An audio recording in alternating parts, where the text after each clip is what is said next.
Bishop Stowe and Father Mark was our did the survey, but Eileen had a special friendship with another important bishop in the history of Appalachia, Bishop Walter Sullivan. She worked hand in hand with Bishop Walter Sullivan for years. So she knows a lot about Appalachia and the Pastoral Letters. So I invite Eileen Dooley to open us with prayer now. Let us pray. Living God, loving God, you hear the cry of your people through the ages. Jesus the Christ, your message of hope promises us a better way. Holy Spirit, you brood over this fragile planet, offering healing and peace. Open our eyes and hearts to the hill folk of the mountains, to workers in urban centers and suburbs, to family farmers and migrant workers, to the poor and disenfranchised, to all your children, and to your suffering creation. Strengthen us for the work of transforming the world. Give us the courage and creativity to build communities that sustain and nourish all of creation. Help us dream. Make us hearers and proclaimers of the gospel, this gospel of life and justice. For this we pray. Amen. Thank you, Eileen, for your beautiful prayer. The first thing I want to do before we get started is, again, I want to thank Bishop Mark Brennan for his willingness to be here with us for this presentation. One of the things that I think Bishop Mark has done very well at is he has been all over the state. You know, they said he was like a Johnny Cash song, I've been everywhere, but he really has tried to get around and get to know the places and people. And the only way you can learn about Appalachia is do that. And as Pope Francis said, you know, got to smell like the sheep. You got to get where they're at. And so up until the pandemic, he really did go everywhere. So we thank him, and, you know, we joke, but that is so important to have a bishop that is willing to listen and learn about Appalachia. So we do thank you for that. Just want to give a little bit of reason why we're doing this. Well, early on in my priesthood, I got to know the Catholic Committee of Appalachia, which Michael Eifright and Jeannie Kirkhope are the leaders. And from that, I got, because of my roots in labor and justice, I got to know more about how they worked in that. And from that, I got to know Les Schmidt, who did the listening sessions for the first two pastoral letters, This Land is Home to Me and At Home in the Web of Life. Well, when I was in Preston County, Mike Eifright and Les Schmidt and I did listening sessions on working on the People's Pastoral. And from that, specifically, I got to work with the issues on minors just because of my dad's background and being a labor organizer in the mines. Well, when I was involved in that, I started hearing about this Bishop of Lexington, John Stowe.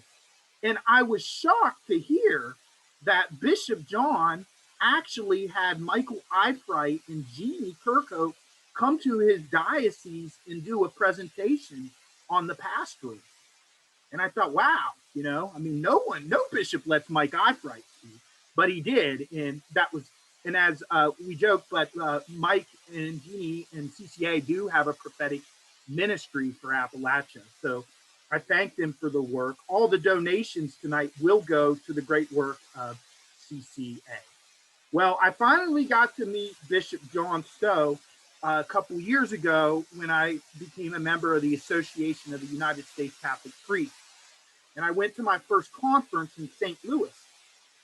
And this is going to surprise you, but I was late getting to my table. And I didn't know where I was supposed to sit, but I had come to this conference with my friend Walter DeGala. So I just went and sat by Walter. Well, this nice old priest reminded me that my name tag wasn't on the table and I was at the wrong table. And so then I went over and I just so happened to be sitting by this guy, John, who laughed at me and said, you know, you don't always get to pick who you sit with. Well, Bishop John, I didn't even know he was a bishop at that time. I got to know him, and later that day I found out, and I've made the connection of being from Lexington. And one of the things that I really respected and appreciated about him is he didn't relate to me as a bishop, but he related to me as a brother and friend. And I found it healing after all we had been through with the abuse crisis. Since then, I've gotten to watch John in action just through NCR and other things. And he's not afraid to speak out among his fellow brother bishops. And he's not afraid to be courageous and stand up for justice issues. And so I just have a lot of respect, and I now consider John a friend. I'm also excited that he's brought Mark Bentley with him, who has a master's in Appalachian Studies, and I look forward to getting to know Mark better. In a minute, I'm going to have Bishop John introduce Father Mark Bentley.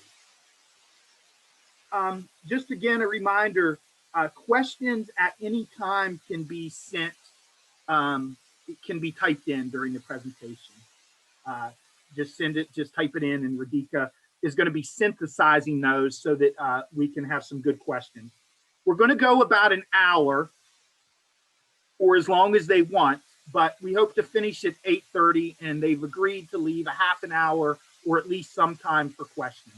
After questions, how we'll close is I've asked parishioner Derek Gallagher to say the closing prayer. Okay, I turn it over now to Bishop John. Thanks, Father Andy. I really appreciate having this opportunity and appreciate the background work that you all did, giving me some feedback about what the parish is like and how you're closer to 5 other capitals than you are to Charleston, West Virginia, and how you're kind of on the edge of this beautiful part of the country that we call Appalachia. I am by no means an expert on Appalachia. It was not very much part of my reality until about 6 years ago when I was named as the Bishop of Lexington. But it's been a discovery of joy the whole time that I'm here. And I've been especially blessed to have Father Mark Bentley as a tutor on all things Appalachian during my time here. So Mark was a seminarian at St. Meinrid's when I first came to the diocese, and that's where I met him. And over the course of the few years that I've been here, I've had the privilege to ordain him to the diaconate, and then in 2019 to ordain him to the priesthood. But I've sought out Mark on a number of occasions to tell me about Appalachia and to tutor me, as I said. And he even provided me a reading list, an assignment, and I've gotten about 80% through in almost 6 years. So I was happy to include him on this as the resident expert and someone who just loves Appalachia. He can tell you about the culture, can tell you about the history, can tell you from experience. So with that little bit of an introduction, I'm happy to present Father Mark Bentley, who is currently the parochial vicar at Holy Family Church in Ashland, Kentucky, which is also bordering on West Virginia and bordering on my home state of Ohio. Father Mark. Thank you so much, Bishop John, and thank you for inviting me to be a part of this. And thank you for encouraging me in my further study and my further sharing of Appalachian life and culture. So what I've got planned, at least for the time being, beginning with a little bit of what is Appalachia? What is this region that we're talking about? We're going to touch on the history, a very broad overview. And then I've selected a few parts of Appalachian culture that I think that we can touch on at least briefly. This is something I've spent 2 years studying at Appalachian State University in Boone, North Carolina. So to summarize it in 20 or 30 minutes is a bit difficult, but please bear with me. So first, what is Appalachia? Well, from the beginning of the 20th century, we've had a number of boundaries and borders, geographic landmarks, so to speak, to say what is Appalachia and what isn't. There is no perfect map of Appalachia, but beginning in the 1960s and continuing even now, the Appalachian Regional Commission has designated parts of 13 states as Appalachia for the purposes of federal funding. So I'm going to show that map right now.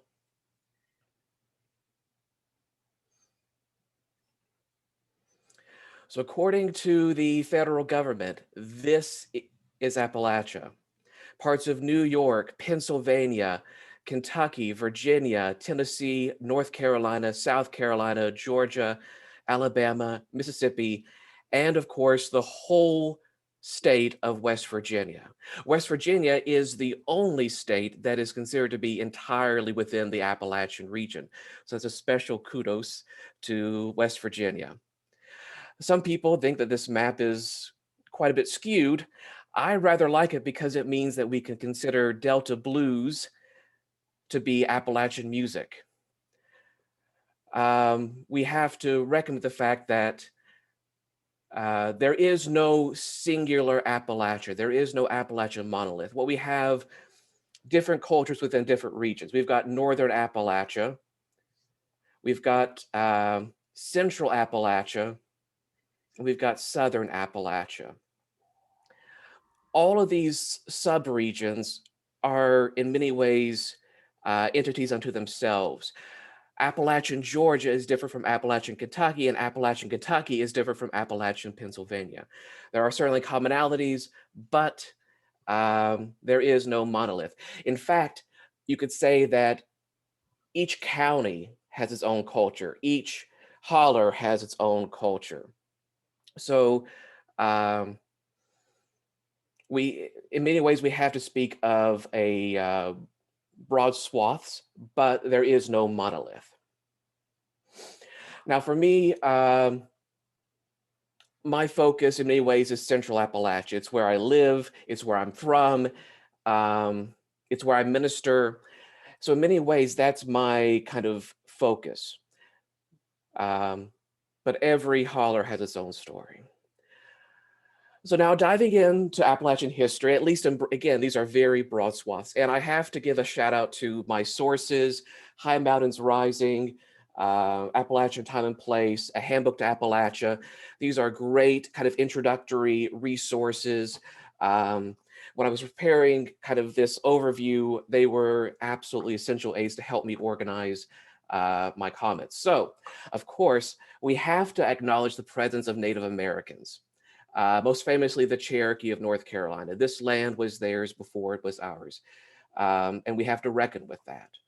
In many ways, Appalachia was America's first wilderness, America's first West.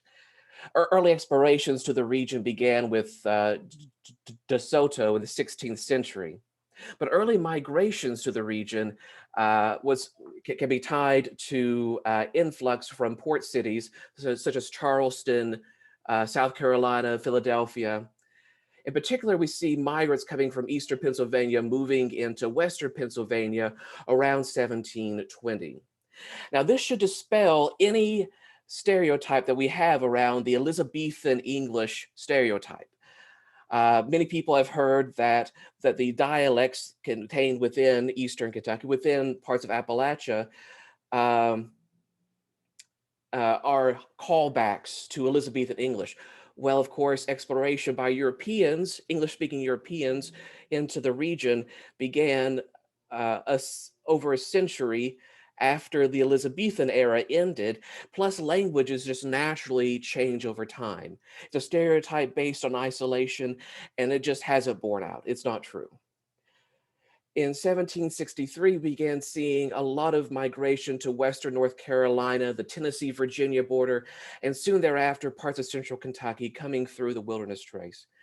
Now, land in Appalachia was used by early American governments to compensate Revolutionary War veterans, many of whom just didn't live in the area. early Appalachians were not necessarily fans of the Constitution, at least not until the Jefferson administration, um, favoring kind of local government, rather than centralized government. Um, Now, there's that image of the Scot-Irish, or rather the Ulster Scots. And that's true. There was a number of Ulster Scots in the area, certainly. But of course, we also see immigrants of African ancestry. Of course, we're talking about slaves. Slaves were certainly present in Appalachia, working on farms, some extractive industries in small numbers. But by and large, what we see in early Appalachia is a herding culture, a farming culture, a hunting culture, small communities located within valleys and hollers, or hollows, as some people call them. We see some small scale industries, especially extractive industries. And it's important to recognize that at this time, Appalachia is about as isolated as other rural areas in the United States. It's not as isolated as some of the stereotypes would make it out to be, at least at this time. Now, of course, that brings us to the middle of the 19th century and the American Civil War. Many, but not all, mountaineers supported the federal government. Few of them owned slaves, and those that did own slaves held a handful of slaves, which by no means diminishes that guilt. We also see distrust of the power that's held by slave owners in state government. In state governments, many of the leaders owned slaves, and the mountaineers distrusted that power base. It was more about unionism than abolitionism. They did not intend to fight to free slaves or to end the institution of slavery. They were more concerned with keeping the union intact. Roughly, we see within the region a third of the population supporting the Union, a third supporting the Confederacy, and a third remaining neutral. But of course, quite noteworthy is the fact that 27 northwestern Virginia counties declared that their state secession was illegal. And of course, in 1863, those counties became West Virginia. So you all are a legacy of Appalachian resistance to the Confederacy. So thank you for that. Now, initially, Reconstruction brought the promise of greater funding to Appalachian areas. But when the Southern Democrats, those lost cause Democrats of the time, came into power, they reduced funding to mountain areas and kind of kept the region on the back burner, so to speak. This brings us to some of the early resource extraction in the region. So as the region was being ignored by state houses, it was beginning to become more noticed by investors from outside the region. They see the growth of earlier stereotypes of the region as being primitive, frontier, and its inhabitants backwards. And these stereotypes shaped an image of Appalachia as a place and a people frozen in time. One prominent commentator called the people in Appalachia our contemporary ancestors. Now that's patronizing language if I ever heard it. That's a reality that never truly existed. So in response to that, to those stereotypes, many wanted to come into the region and uplift the culture. They saw that culture as deficient. Some of them were middle-class women promoting education. We see a growth of schools, settlement schools and such. We see others wanting to preserve that culture against modernization. The growth of folk schools, the collection of ballads, documenting dances and crafts. But often those ideas of Appalachian culture that they wanted to collect reflected their own ideas about the culture, not the diversity and the fullness that existed in the region. For example, they would go around and collect these ballads from that did have roots in England. They would collect these ballads and note that they were present, but they would never write down the fact that these households also had sheet music of Tin Pan Alley songs that were present were quite popular at the time. Now, a third response is industrialization and economic development. We see outside interests and local elites, county seat elites, both believing that the locals were not capable of developing these resources on their own. So they tried to tie the region and its inhabitants to an industrial schedule and discipline. Gone is the ideal of the farmer, and here is the image of the mill worker, the miner, the schedule. They wanted the region, or they thought that the region needed to contribute to the progress of the nation. So we see the beginnings of these early railroads springing up in the region in the late 19th century after the Civil War. And the first resource that was heavily extracted from the region was timber. Much of the region was clear cut.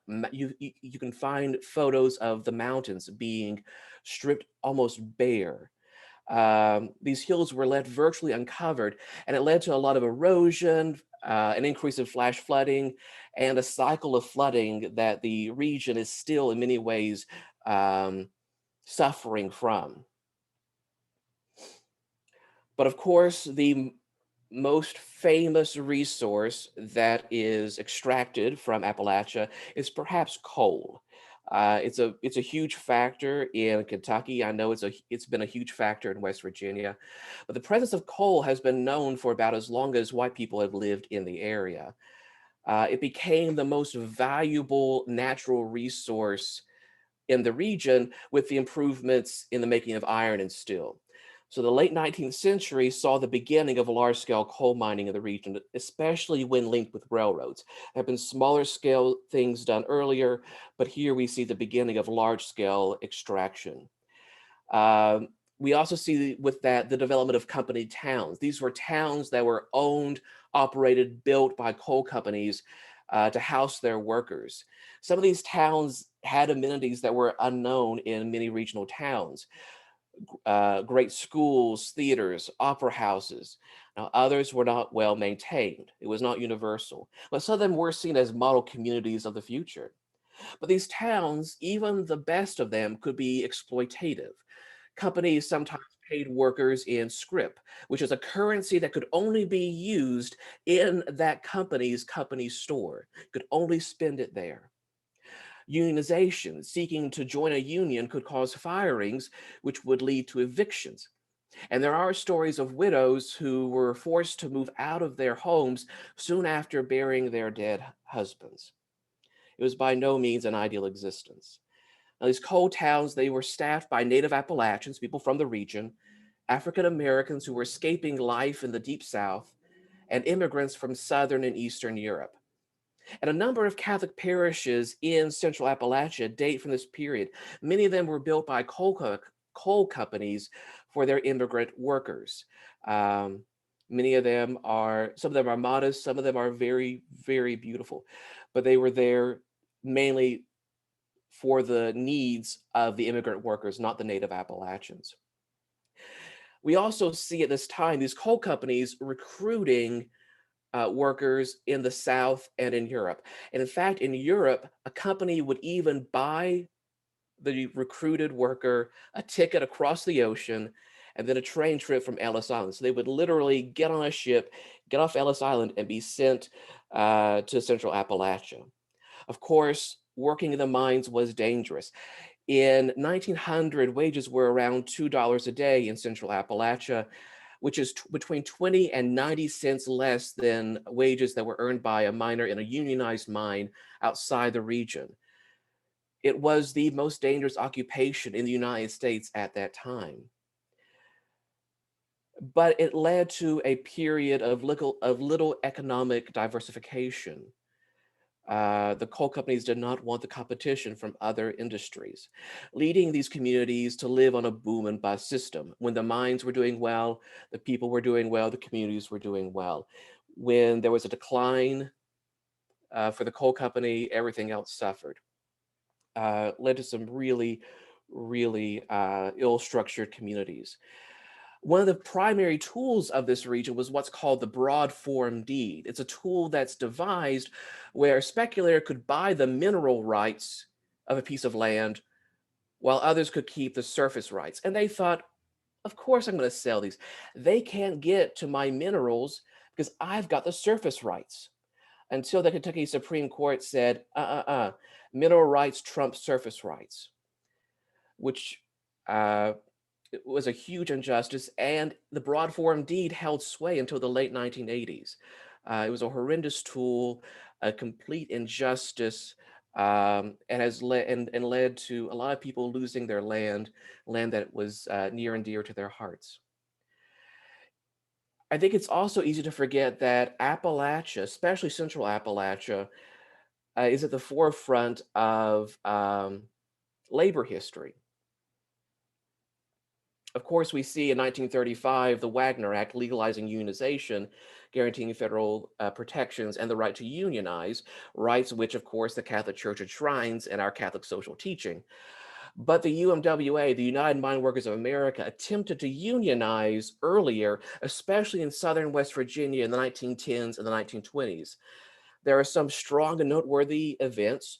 I think of the Battle of Matewan, the Battle of Blair Mountain, where the rights and well-being of workers, especially workers trying to unionize, were threatened by company interest and the US government itself. Those attempts were strong and they are noteworthy, but they were not successful at the time.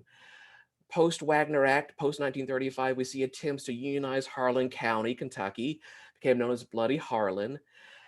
Harlan County, of course, famously depicted in Barbara Koppel's 1976 documentary, Harlan County, USA. If you've not seen it, it's a phenomenal depiction of labor struggles in Central Appalachia. So really, you have some really noteworthy events in the history of labor in Central Appalachia at the time. That brings us to World War II. We see a lot of men from the region, leaving the region, fighting in World War II. A number of women from the region finding work both inside and outside the region. These men, for many times, the first time they'd left the region. We see with that an out-migration to industrial areas in the North and the Midwest. And many migrants would go to these areas and create their own subculture in these areas. They would live near or with family members.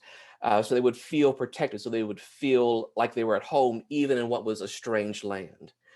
At the same time, in the region, we see the development of mechanized mine machinery, which means that there's fewer jobs in the mines, even as production increased, leading to a lot of unemployment in the region, which is why a lot of people ended up leaving the region.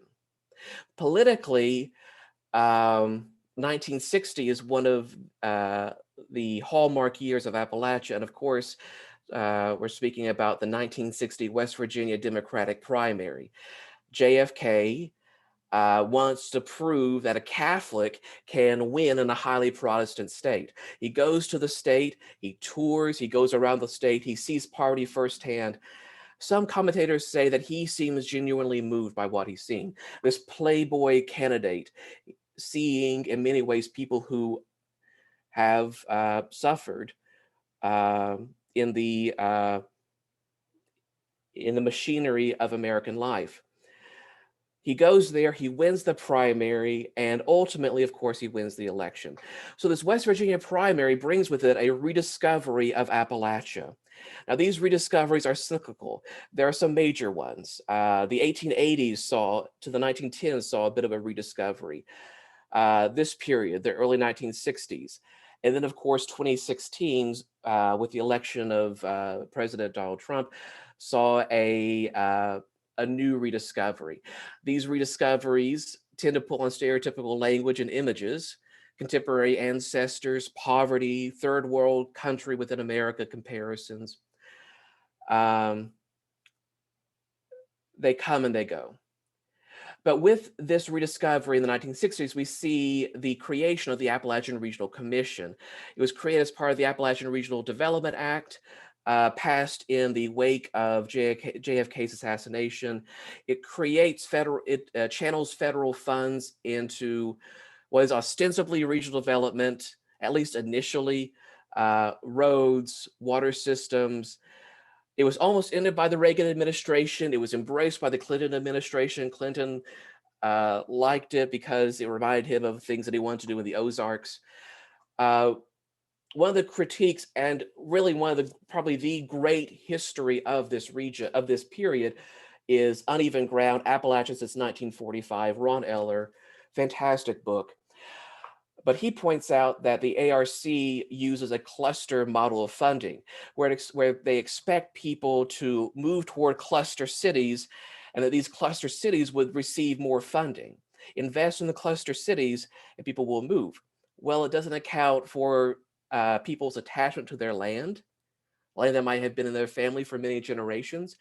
But it also doesn't account for the fact that some people do not have the ability to move. Some people do not have the funds to pack up their lives and move someplace else. And of course, at this time, we see the war on poverty. Programs like Vista brought in young people to serve the region, young people from different parts of the country. Some of them stayed, some of them had some very countercultural ideas that didn't mesh well with local leaders. We also see the beginnings of cultural programs like Apple Shop in Whitesburg dating from this period. Apple Shop, which collects and celebrates music, news, perspectives of the people. This is also the rise, the period that sees the rise of Appalachian studies, and of course the first Appalachian Pastoral Letter. So I think it's interesting that at this period we're seeing stereotypical depictions of the region, its culture, its history, status quo economic development, and a rise of a movement that sought to combine activists and academics in studying the area, sharing its story, and promoting sustainable economic development. So that kind of brings us up to the modern era. The coal industry has begun leaving the Appalachian region. We don't see stable, sustainable economic development right now. We see efforts to give tax breaks to companies to come in and build call centers or factories. But so often these investors pull out for various reasons, or locals are sold a false bill of goods. We're talking about a region where multiple counties are among the most economically distressed counties in the United States. Here's a map from the ARC of the region, of the whole region, county economic levels. Red, dark red, is distressed. They are considered to be their terminology is the 10 worst, or in the worst 10% of the nation's counties. I don't like that word worst. I think it implies a value, but what we're seeing here is, that is Eastern Kentucky and parts of Southern West Virginia. The light red is at risk. Right here, Central Appalachia, a hotbed of economic inequality, a hotbed of poverty in many ways. This lack of diversification of stable, sustainable economic development is the result of bad policies, poor planning, and the lack of foresight in local and national leaders. We're seeing individuals from inside and outside the region, some of whom seeking to exploit the land and its people, and sometimes even people from the same counties they live in. That there is even still a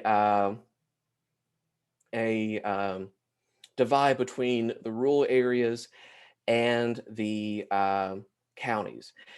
Now, I've gone over a little bit of my time, so I'm going to not dive into these aspects of Appalachian culture right now. I'm going to let the bishop kind of take it from there and share his insights on the pastoral letters. Bishop. Thank you, Mark. You did put your 2 years of graduate studies into 30 minutes pretty well. Thanks for that overview background. I'm going to do a little different approach and really do it more like a theological reflection, limited experience here in Appalachia and enlightened by the Pastoral Letters, as well as the pontificate of Pope Francis. You know, before the pandemic, on almost every Sunday morning, I found myself beginning the day in the car, heading east or southeast from Lexington towards the mountains. And because I was heading off to celebrate Sunday morning Mass, I was leaving when it was still dark, and I had the great privilege to see the sun rising and gradually enlightening the horizon, most often through layers of fog rising through the valleys, and was able to take in a majestic and spectacular sight. Now, that's a great way to prepare for the celebration of the Eucharist. Driving through that beautiful countryside, I would think of scattered verses from the Psalms that celebrate the grandeur of creation, and think like the author of Psalm 8, marveling, what is the human person that you take notice with all of this? Beauty is certainly to be found everywhere, and I'm inspired by the providence of God who has brought me to this place at this time. Looking over that landscape, I can see why each of the Appalachian Pastoral Letters states, to live in these mountains and forests, and with their trees and plants and animals, is truly to dwell in earth's community of life, as one of God's awesome cathedrals. In this magnificent work of God's creation, misty mountain haze is holy incense. Tall tree trunks are temple pillars. Sun-splashed leaves are stained glass, and songbirds are angelic choirs. And to go from that beautiful picture to meeting the people of Appalachia, and our Catholic population isn't exclusively Appalachian by any stretch of the imagination. We have a lot of transplants that have found their way here for one reason or another. And that in itself kind of shattered one of my first stereotypes of the Appalachian region. It was far more culturally diverse than I was expecting. As a matter of fact, I went into one of the mountain counties early in my time here to celebrate a confirmation and found that one of the confirmandi was the son of Vietnamese boat people. And one was born and had lived the first years of his life in the Philippines until he was 10 years old. And two of them were transplants from a Native American reservation in New Mexico. And one was from Mexico itself. And only two twin girls and one boy in the class were actually natives of Kentucky. Now, when I go around the country and talk about this experience, usually trying to ask for money to support our mission diocese, I like to tell them of the advantages of small communities of faith in Appalachia. And one of those advantages is you can't hide. When you go to Mass, you have to sing, you have to participate, you have to respond, and you have to do your share with picking up the books and organizing things, because there's nobody else to do it. There's no big staff. There's no outside force that comes in, and everybody's noticed. And if you're not there, you're missed. So I came from a place in Northwest Ohio where I would have more people at a 7 a.m. Mass during the week than some of the Sunday congregations that I experience in Appalachia. But there's a personal quality and a community quality that is very moving in those situations. Some of the congregations, some of the parish families in the mountain churches, a handful of families can get together and they can participate with the intensity of a cathedral throng. And many of those places know that the Eucharist is the saving meal, a participation in Christ's sacrificial offering to the Father, and they join and they extend their fellowship with brunch or lunch or potluck, almost as if it's another sacrament that's happening at the same time. The close-knit community that is already there and the constant flow of newcomers who find themselves relocated here for one reason or another really changed my understanding of this misunderstood and caricaturized region.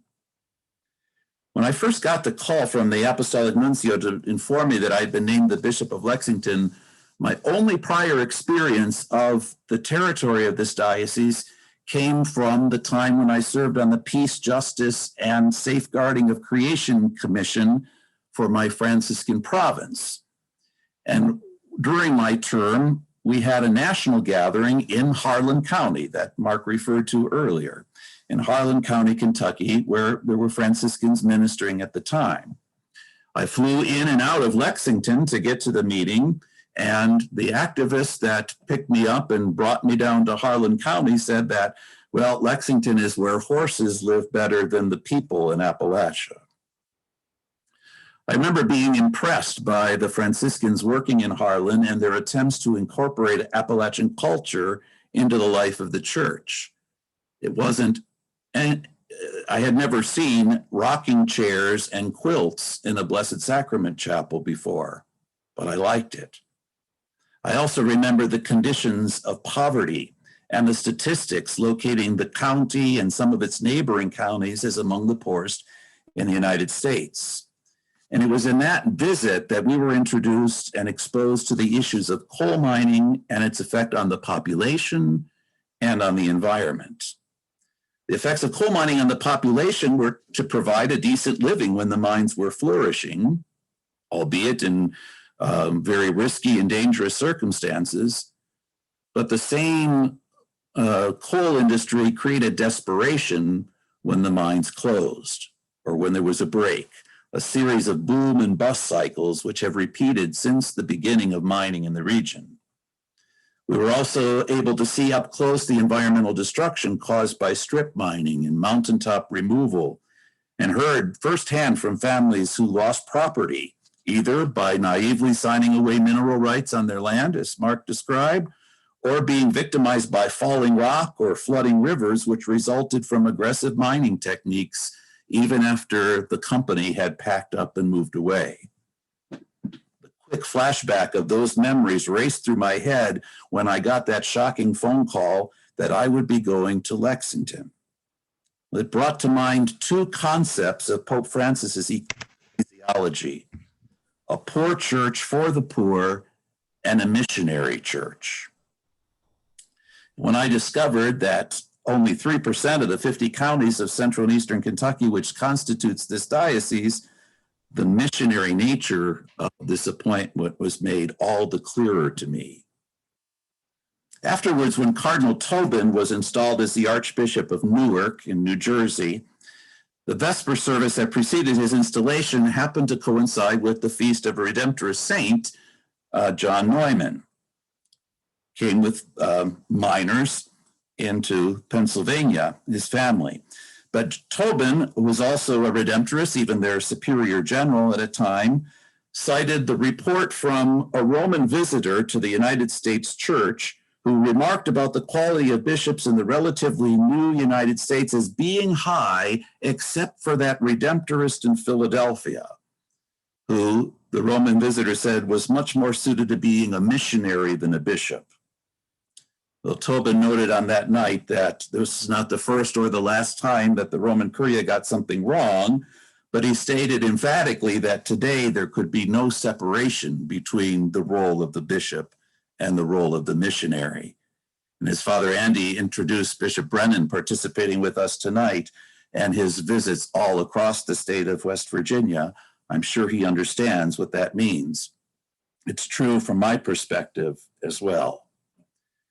Now, with the election of Donald Trump, and I won't go there, a book that topped the New York Times bestseller list was called Hillbilly Elegy. And many started reading that book for insights into the electorate which brought us that president.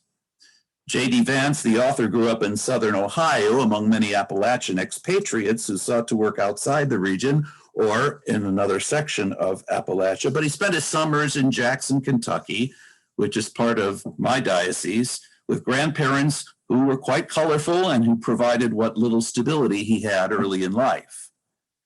The work is controversial among those who are immersed in Appalachia. Some identify with the depiction of life and the dysfunctional family he described.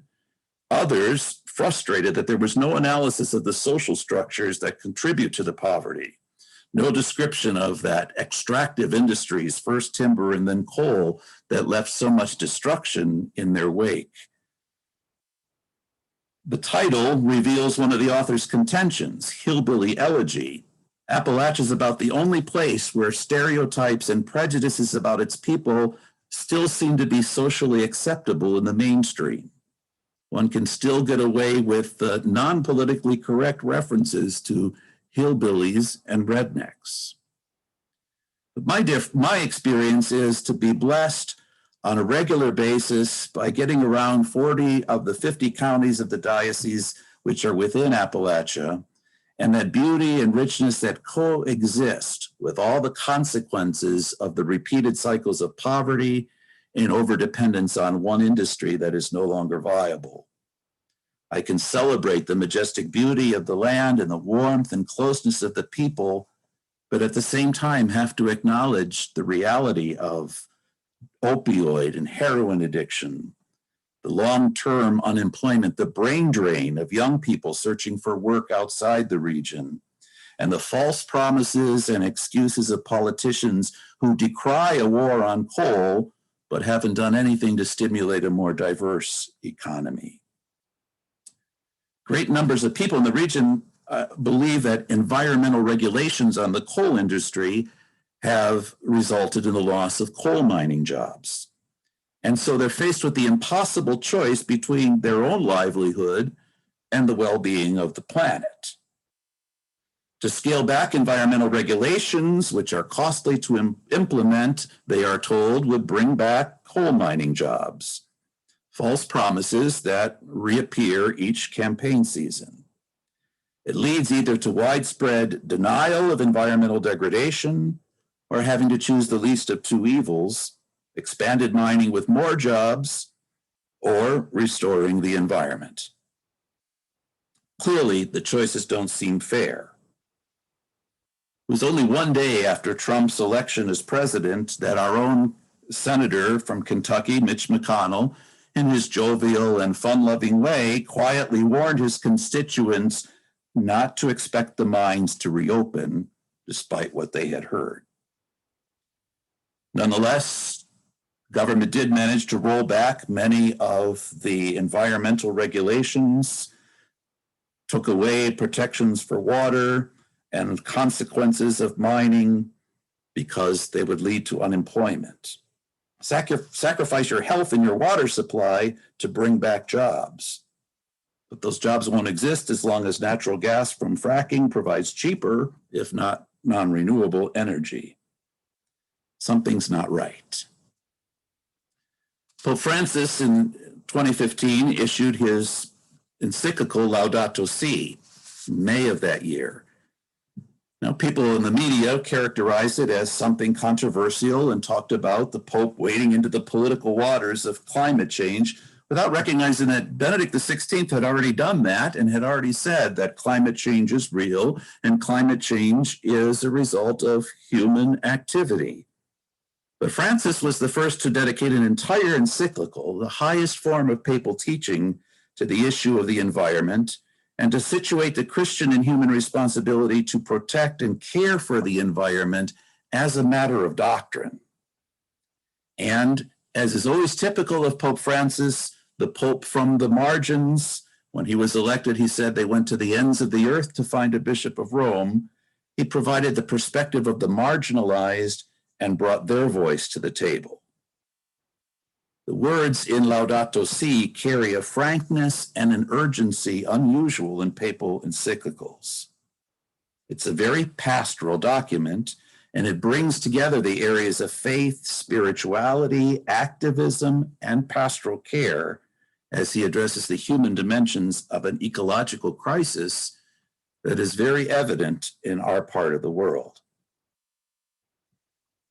In the encyclical, the Pope reviewed the scientific research, which is not a typical thing to find in encyclicals, the principles of Judeo-Christian tradition concerning the environment, and he presents the roots and causes humanly and relationally as he makes proposals for dialogue and international policy, offering guidelines for education, human and spiritual development. Throughout the encyclical, the connection between the fragility of the planet, the interconnectedness of everything, critiques of power, and the proposal of a new lifestyle rooted in conversion surface repeatedly. And that's something that finds great resonance in the pastoral letters of the Appalachian Church. The encyclical is a call to conversion, and not just individual and communal conversion, but a global conversion to a sustainable lifestyle lived in interrelationship with all humanity and all creation. The more recent encyclical, Fratelli Tutti, released last October, builds on Laudato Si and talks about the importance of the interconnection of human beings and seeing how the suffering of one affects everyone. Both of those encyclicals involve a call to action.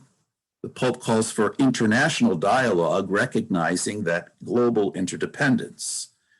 He says that the consensus needed for planning sustainable and diversified agriculture, sustainable and less polluting energy, more efficient use of energy, better management of marine and forest resources, universal access to drinking water are much bigger than national or regional concerns, and highlights how the use of highly polluting fuels, especially coal, needs to be progressively replaced and without delay. It's precisely Pope Francis's insistence on having a listening church, taking the experience of local churches into account when presenting his teachings for the whole church, that rings so true with Appalachia and is so consistent with the Appalachian Pastoral Letters. Before Pope Francis talked about a listening church, there was a listening church that produced the Appalachian Pastoral Letters. In 1975, after a very lengthy process of listening sessions held throughout the region, the 25 bishops then serving in Appalachian jointly issued the pastoral letter, "This land is home to me." The first pastoral letter created the structure and the style that would largely be followed in subsequent letters. The letter had three major sections, the first describing the land and its people, the second reflecting on the words and deeds of Jesus and his church and how they relate to this reality, and the third part pointing to the future. The letter called itself the process of lending a voice to the cries of the powerless heard in Appalachia. It described the Appalachian Mountains as the spiny backbone of the eastern United States, and the Appalachian region as 397 counties in 13 states.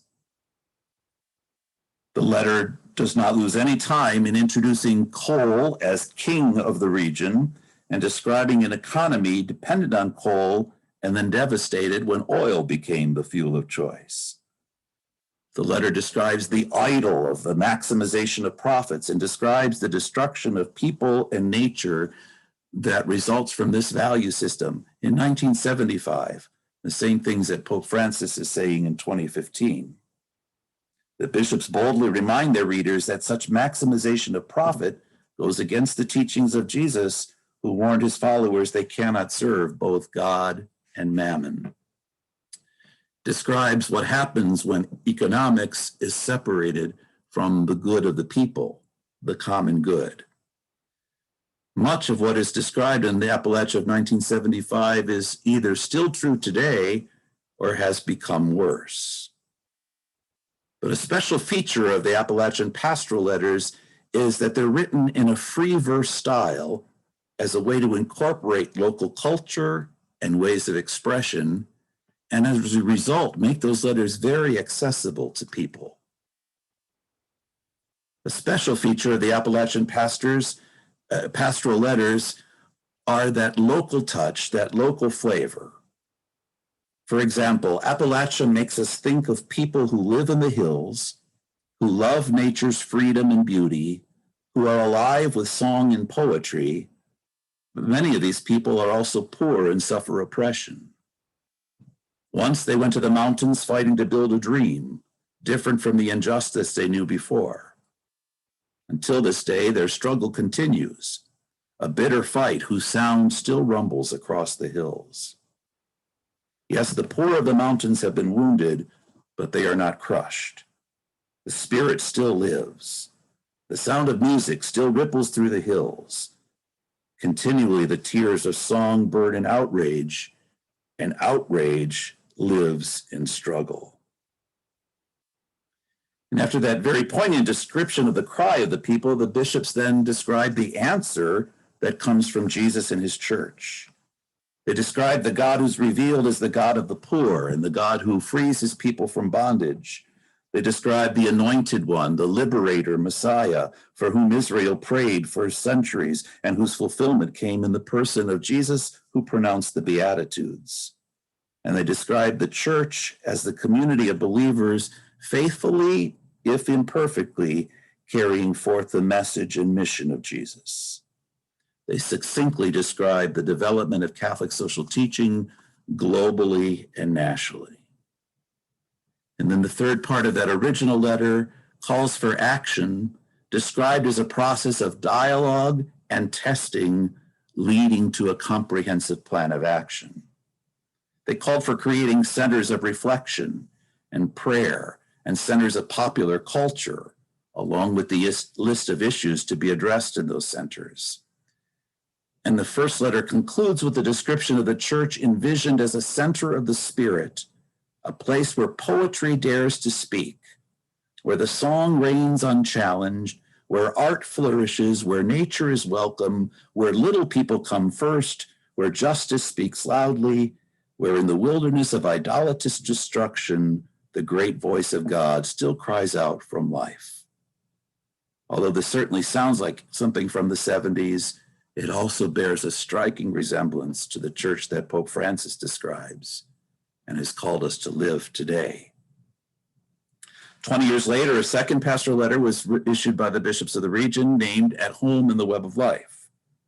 Also written in free verse, it begins by looking back to the original letter and notes the efforts that have been made.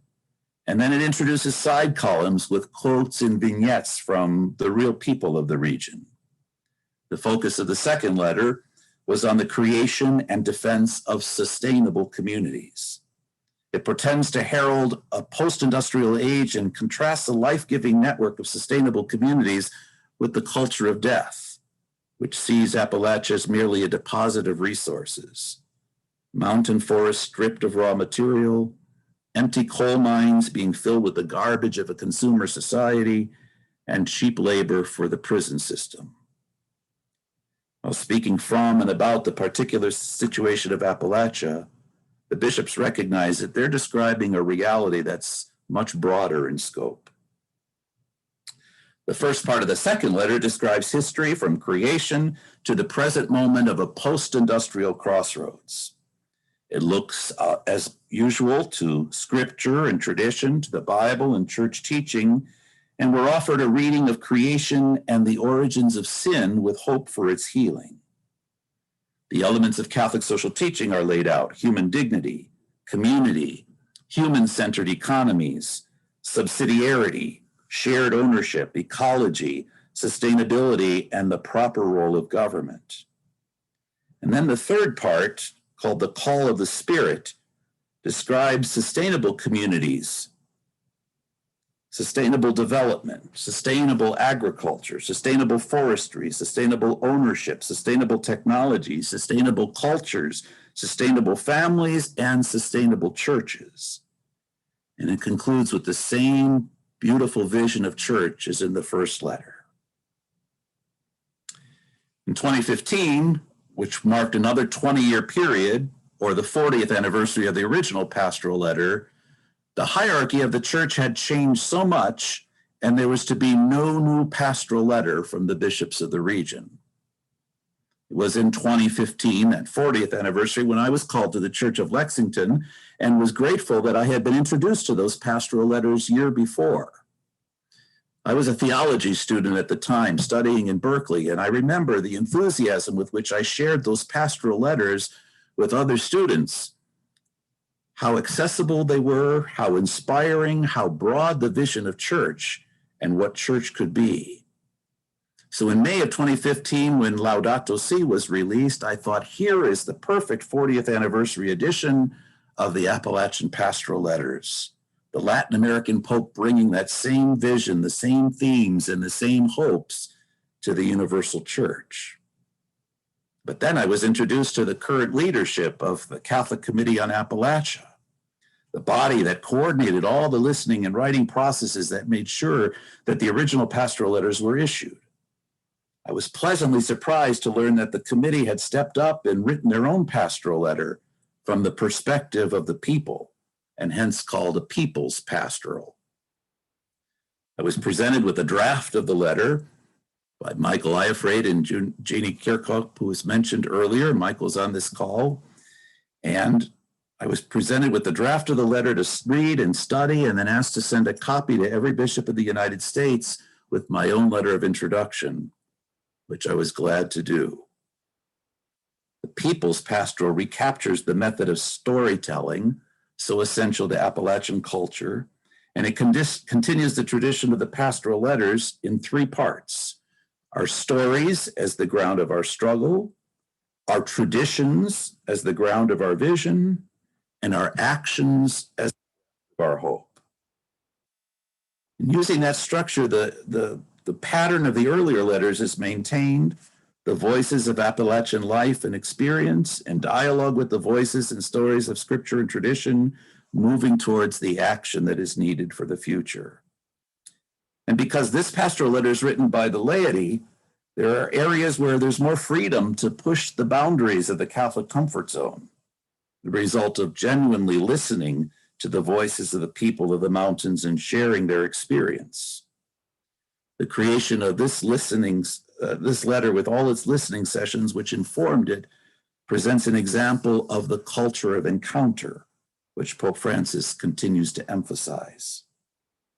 The People's Pastoral is titled, "The Telling Takes Us Home," taking our place in the stories that shape us. The title phrase is from a song by Utah Phillips, a labor organizer and folk singer who died in 2008. The introduction to the letter describes a storytelling people and distinguishes between stories that connect and stories that alienate. Reading the signs of the times, these stories are told in the midst of the deepening ecological culture and as struggling communities face new pressures.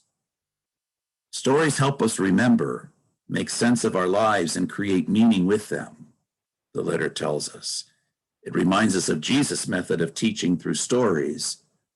And it announces the false stories that are told in loud voices by the elites.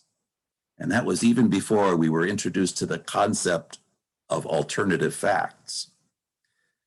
The introduction reminds the readers that the Lord hears the cry of the poor, questions whether we, the church, hear the cry of the poor as well.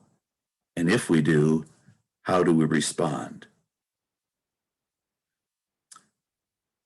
In the first part of that letter, it begins with a description of the challenge of becoming a church of the poor. It describes the magisterium of the poor in the earth. The provocative phrase, magisterium of the poor, comes from a Sri Lankan Jesuit, Aloysius Pieris, and is evocative of what John Sobrino in El Salvador describes as the doctrinal authority of the poor.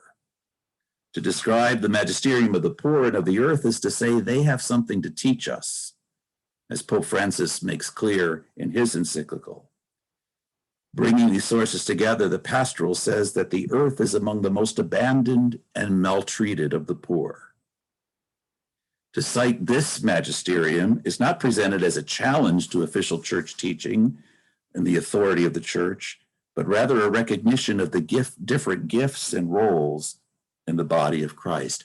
The People's Pastoral teaches us to talk back to the stories that others tell, especially those that caricaturize and falsely represent the inhabitants of Appalachia. Not just the tragic mine disasters and chemical spills and disasters of everyday life, but the compelling stories of struggle. It's important to hear the stories of the land and to hear Earth's anguish from its excessive logging and mining. It tells the story of women and pays great attention to women. It talks about those who are displaced. It gets its stories from miners who found themselves in a civil war with environmentalists and retired miners who've lost their health and retirement benefits because the union mines went off into subsidiary countries, which then file for bankruptcy, and the unions are weakened. The stories of the homeless and imprisoned are heard, victims of domestic violence, rural places where shelters can't be found, the stories of homeless veterans. The pastoral includes the voices of communities impacted by the oil and gas industry.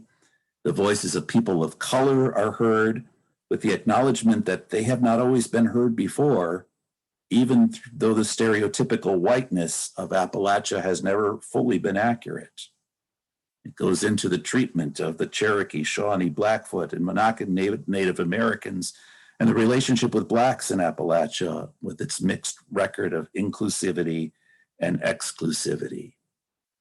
And as an example of where the people's pastoral treads where the letters signed by bishops dare not go, the voices of the LGBT community are heard as well. Here too, there are discrepancies between a live and let live attitude in Appalachia, but a quite pronounced homophobia, largely enhanced by Christian teachings expressed with hostility.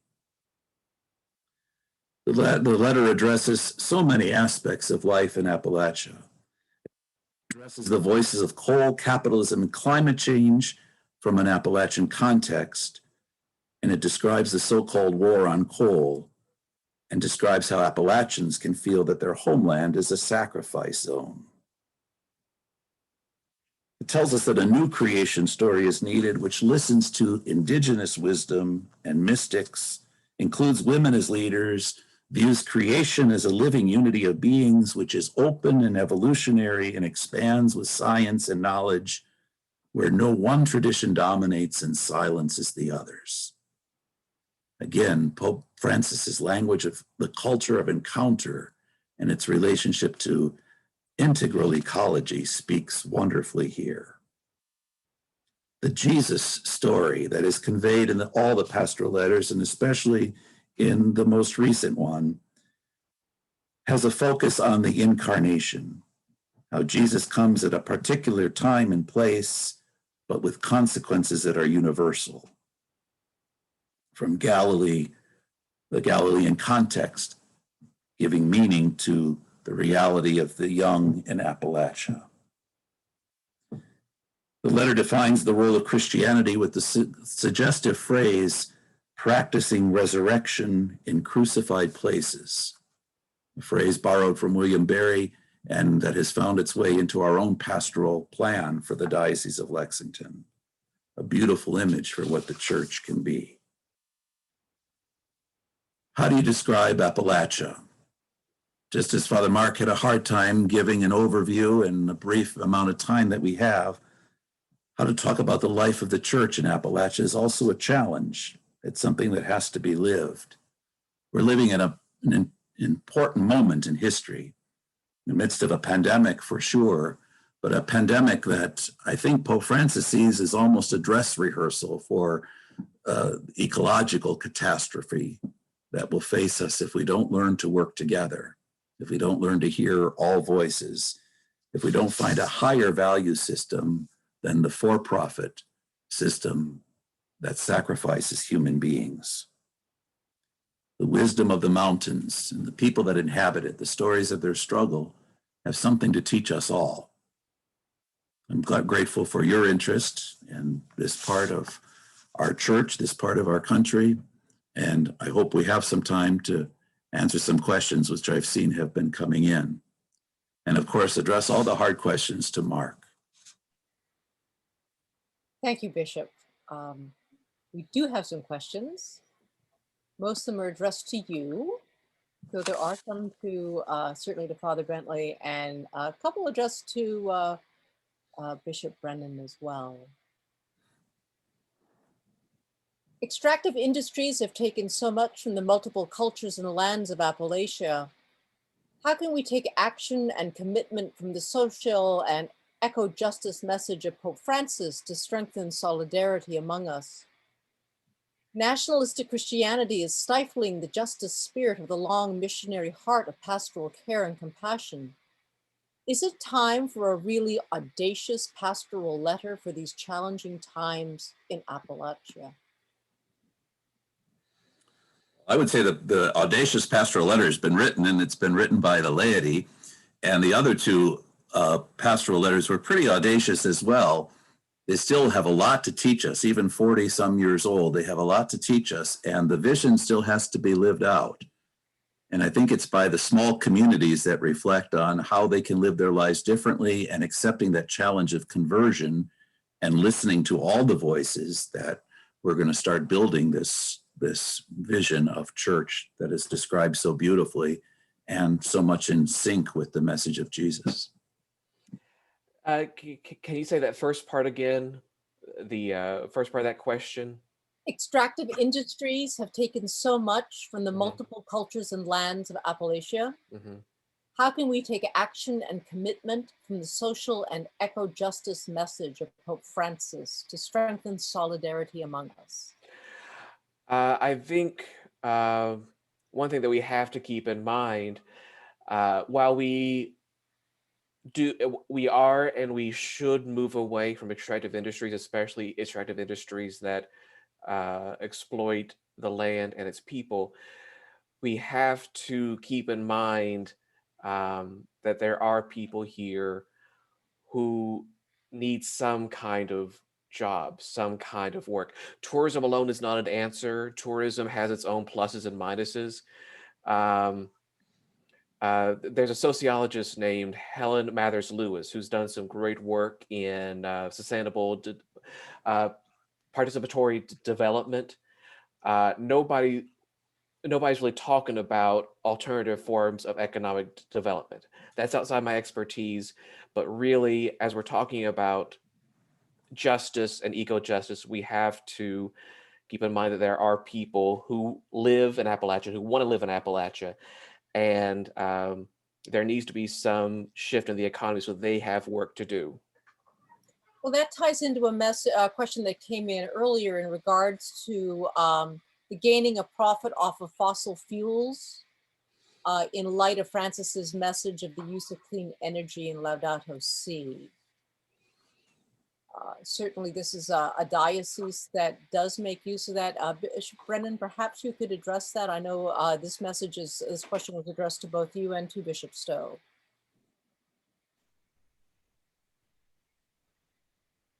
Bishop Brennan here. I think, I did say at the beginning, I signed up to listen and to learn. Okay. Okay, that really is my stance this evening. I would say on that one matter you raised, we are seriously looking into that matter in the Diocese of Wheeling Charleston. Okay. I'm sensitive, when just not what the Pope says, but what I have seen and heard from the people. Bishop Stowe? I think a rethinking of the whole economy. I think Father Mark's point is very important, that we have to provide jobs, but it's a false choice between jobs and saving the planet. And I'd also like to point out that the Catholic Campaign for Human Development has really been looking for opportunities for organizing in rural areas, and Appalachia would be a prime place for that. They've had great success with community organizing in cities and allowing the poor to have a voice at the table where decisions are made and bring programs that are really effective into inner cities. We don't find many organizing strategies in rural areas, and that's a real need. And Catholic Campaign for Human Development is willing to bring some money to places that can put together a plan for community organizing. We've got one group called MACID that's working out of a part of the Lexington Diocese down in Hazard, Kentucky. And they work on a small scale, but they're bringing the community to the table for decision making and providing, I think, on a small scale, an example of what can be done. I have another question involving lay-led parishes. Quote unquote, I've been intrigued by the history of lay-led parishes in Appalachia over the last few decades. The Lexington and Richmond dioceses in particular have had them. I was blessed to speak on a retreat for lay parish administrators in Lexington a few years ago. Beyond simply being a way of keeping parishes open in the face of a priest shortage in this country, I am wondering if you think lay-led parishes might be fitting in the regions and implemented in a more intentional way in more communities, as it resonates well with Appalachian culture and arguably resists clericalism through its witness to collaborative ministry. I would say one of the great things about the lay-led parishes that we have in Appalachia are the fact that the lay leaders have made a commitment to live in the community. And it's much better than just being led by the priest who's taking care of multiple communities and pops in and pops out. Of course, our church is a sacramental church, and so the celebration of the Eucharist is vitally important, and we still need priests. It's not an either or kind of thing, but the pastoral presence that is provided by laymen and laywomen and sisters, generations of sisters have been that presence in the community. And they relate to the people they share in their lives. They're not just waiting for somebody to come to the church for a baptism or for a sacrament, but they're going out and engaging with the community. And that's a very beautiful thing to see. And I think it's great to see lay people who want to be there, who want to be in the region and minister. Some priests have a reputation for not wanting to be in Eastern Kentucky. And I think it's important to have people who want to be there. And the lay people that I've worked with are passionate about the region and really want to see its people flourishing spiritually and in every other aspect of the human person. In regards to that, a question came in terms of what the church is doing in terms of job retraining, providing necessities, and that might tie into a question regarding retraining in eco jobs, solar, finding families, different job opportunities and new avenues, what the church's place is and all of that. Well, the church is all of us, and I hope there are members of the church who are in those fields and in positions to do it. It's not something that the institutional church can take on necessarily when we're striving to maintain the works and ministries that we have, but we can provide the places to bring people together and to reflect on it. We can provide the background of Catholic social teaching and the rationale for thinking new ways, and we can lend moral support and other kinds of support to those kind of efforts. But it's not our expertise to be doing job training, but that is an area where community development and community organizing can work very well. And when it's done by people of faith, the church does play a role in stimulating it and making it happen. The role of the baptized. The role of the baptized. Well, here's a simple question with, I'm sure, a complicated answer. What do I do besides send money? I think you sort of answered it already, but. Could you repeat it? I'm sorry. What do I do besides send money? Well, get to know people. It's the culture of encounter. I think that's the best thing that any of us can do. You know, it can be overwhelming. If we want to take on saving the world and stopping the destruction of the planet, we're not going to do it by ourselves. It's about forming those networks. And so that's the important thing to do, and make sure it's being talked about in your community of faith, in your parish, in the circles in which you live. You mentioned that you spoke a number of times this evening about the role of women in the cultures of Appalachia, and a question came in regarding the role of women religious who came to Central Appalachia to live in the poorest communities and serve, most of whom have now aged out. Who's taking their place, and how can we continue to be church as they were church, but in new ways? Yeah, they deserve a lot of credit. And after the first pastoral letter in 1975, we saw a large number of religious communities of women sending sisters into the field and not expecting that they bring in salaries, but supporting them to do the kind of work that they did among the poor. And it's absolutely right that they're aging out.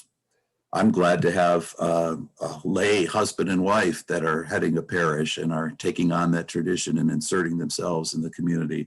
Another lay woman in another parish, and then one that's just moved in 2 weeks ago.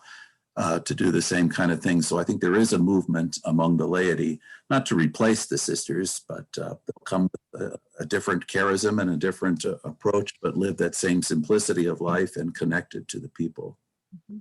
To accompany them. In a similar way. Accompanying is a great word. Let me see. Someone asked about action steps in the People's Pastoral Letter. Mhm. I'm not sure what that's in regard.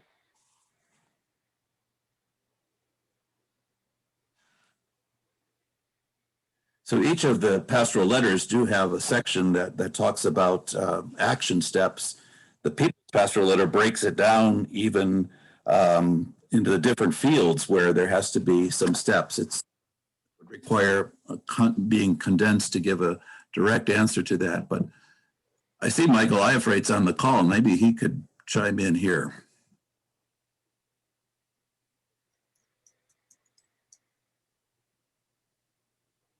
Are you still with us, Michael?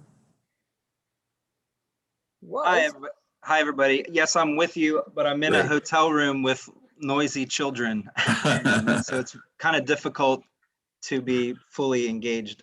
And in fact, I kind of only half heard what the question is because of It's what's about the action steps in the People's Pastoral Letter. Can you give a synthesis of what the action steps are? One of the things we try to do at the end of the People's Pastoral is to not say here are the action steps that you should do, but we lifted up a number of examples of things people are doing in their communities, like around the different areas that you mentioned. So because the whole letter's focused on telling stories, that's kind of what we do in the action step section of that document. We talk about food co-ops and different political projects and things like that. So it's really probably best to read that section of the document, and the whole document really, but to really experience what the action steps are how they're being presented through those stories themselves at the end of the letter, if that makes sense. Thank you. One further question is the possible or potential of using restorative justice in the Appalachian Church. Person here mentions that they finished a 4-day RJ training session in Wheeling today, and the examples of environmentalism, racism, abuse, and accountability, all of which came up in this session, each came up in that training as potential areas where restorative justice could be applied. Any thoughts? Restorative justice is a very promising field, but it also requires that it has some teeth behind it. You have to have the buy-in from the larger community to make the results of restorative justice effective. So again, community organizing helps to make it a recognized field for resolving conflicts and resolving issues.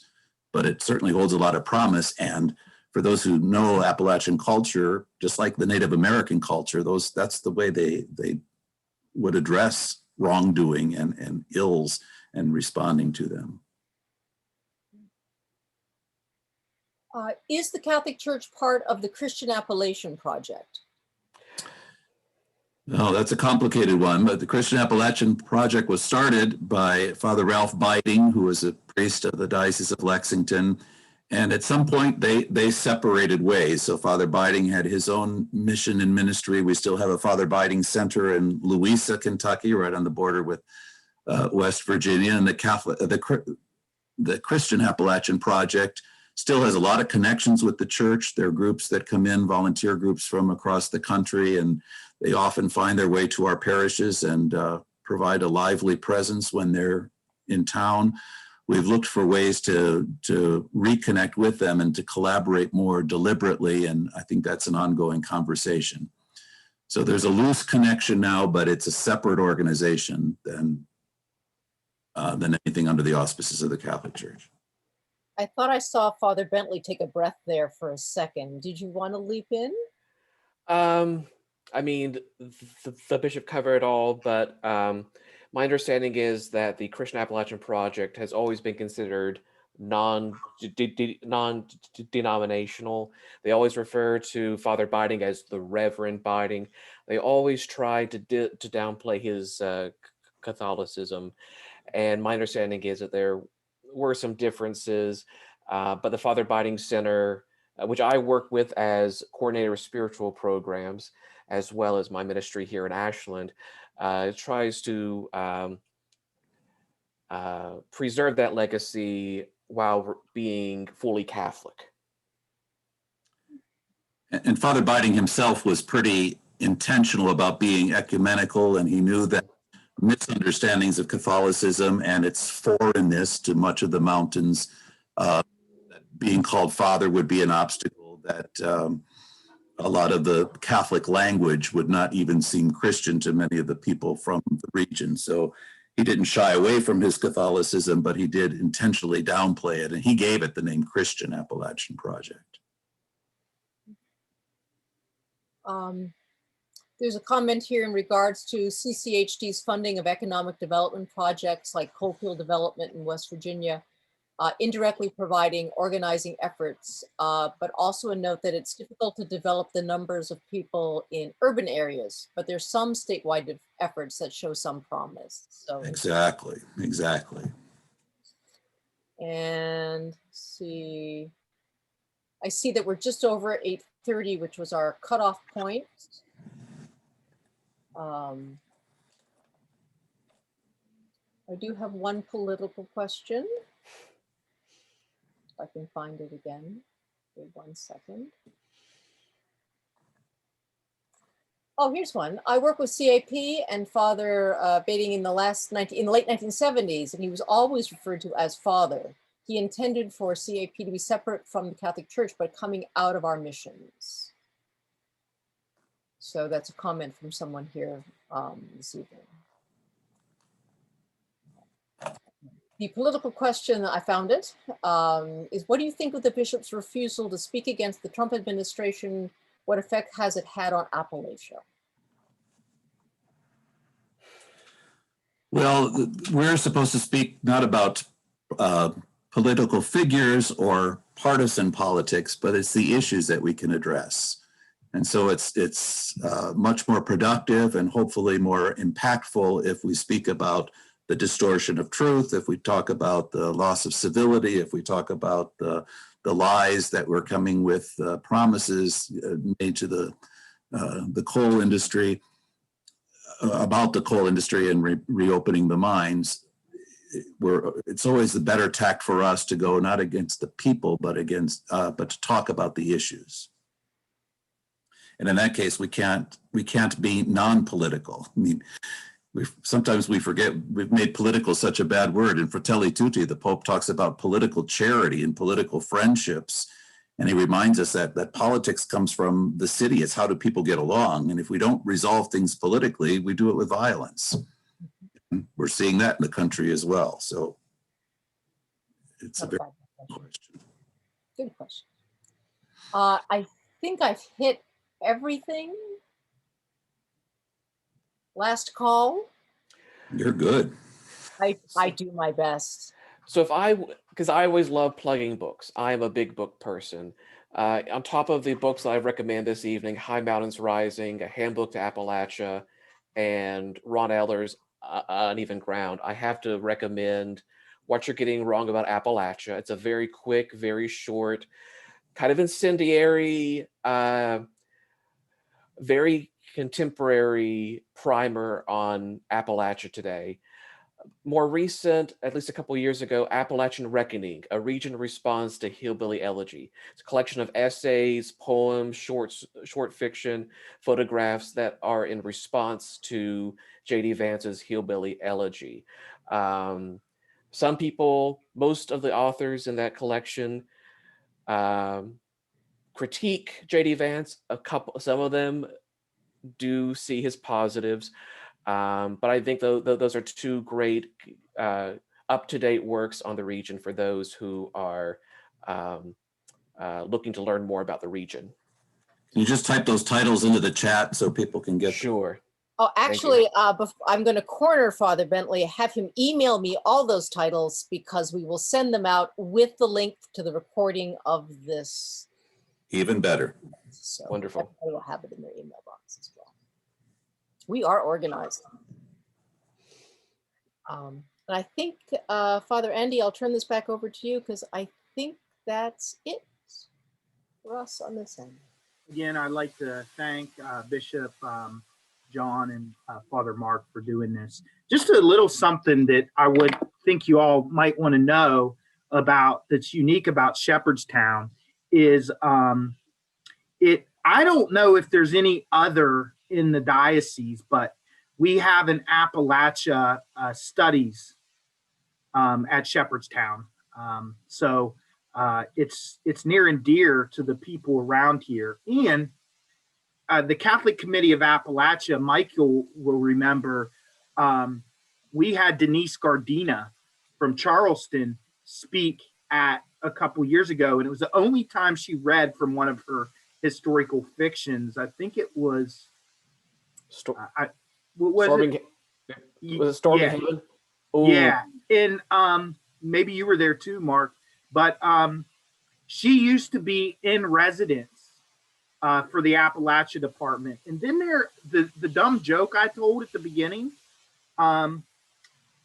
there was another author that I recommend, historical fiction, and she wrote the book Mother of Rain. There's 3 books, and it's Karen Spears Zacharias, if I'm pronouncing it right. So that's a little bit of us. I think that's it. Again, this has been a great evening. I have a good friend that once said that people who are oppressed don't revolt. It's when people know that they're oppressed is revolt. So part of the purpose of tonight, like what are action steps? Our people will revolt against the injustices in our state when they know they're oppressed. And I've worked in poorer regions of this diocese, as many of you have, that education is so critical to the work of justice. Yes, I leave you with that. Again, thanks to everyone. So we had a little debate and about who would do the closing prayer. So I was trying to think of who in our parish looked the most like Jesus. Well, Michael Eifright looks a lot like Jesus. He's here so long. But the person in our parish who looks the most like Jesus because of his hair and his beard, the winner goes to Derek Gallagher. So he gets to say the closing prayer. And Bishop Brennan, I just want to point out that Derek Gallagher is open to studying to be a permanent deacon. He's a great guy. He teaches high school, and so he would be a great deacon. But if there's any permanent deacons, I have a list of men and women in the parish that would be great deacons. So I turn it over now to Derek Gallagher to do our closing prayer. Can you guys hear me? Yeah.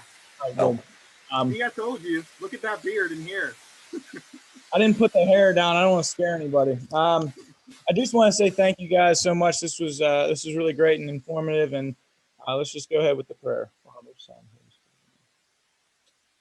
Spirit. Dear Lord, please help us to go forward with this this new knowledge that we've gained and the new wisdom that was spoken to our hearts. Help us to have open mind, open heart, and just working hands so that we can go forward and start to build the community that you want us to have. Help us to see the different issues that we have, not just in the greater world, but also in our community and our families. Be willing to go out and start to actually work on those things. Help us to have a good rest of the week, and in your name we pray. Amen. One last point, Bishop Brennan. I'm going to send if Mark and John, or Bishop John, are willing. Father Mark and Bishop John are willing to send us the notes from their talks. We will post it on our website, and I will reach out to the Catholic Spirit and see if they're willing to put those in as well, because it'd be good for our whole diocese. And if we can get those out there, we'll try. Sure. Thank you.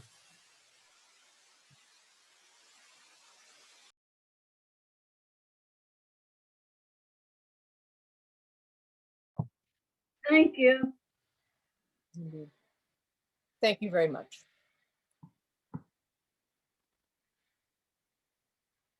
Thank you. Thank you. Thank you. Good night. Good night, Thank you everyone. for coming. Good night, all. Thank you, Brother Andy. Father, thank you, Rodica. Well done.